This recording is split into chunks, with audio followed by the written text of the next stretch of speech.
This is the aggregation function as we executed it in the last lecture with group. Now, as you saw there, we lost all the existing data, but that made sense because we grouped together our data. And if you do such a grouping, you will typically be fine with losing the data.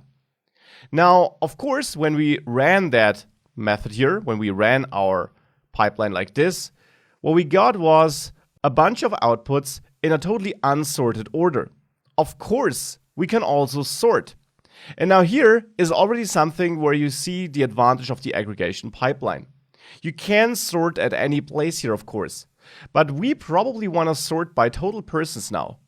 So this is something which we only can do after having grouped.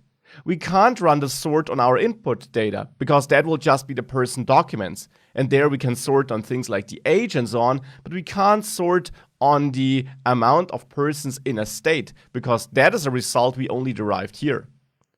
So what we can do here is we can of course add a new pipeline stage, the sort stage. And the sort stage also takes a document as an input to define how the sorting should happen. And you can simply sort as you also sorted before. So you can say, I now want to sort by, and now of course we can say total persons, referring to that field which we introduced in the last pipeline stage. This is not a field existing in our input data set, but this does not matter because as you learned, each pipeline stage passes some output data to the next stage. And that output data is the only data that next stage has. So this sort stage does not have access to the original data as we fetched it from the collection. It only has access to the output data of our group stage. So there we will have a total persons field, and we can now sort by this in descending order to have the highest values first. If we now copy that over into our shell, we indeed see that we have some assorted results here.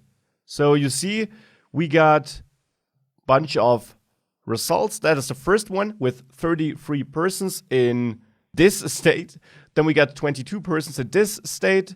Here we got a bit of a longer state name, hence the different output, but there we got 24 persons.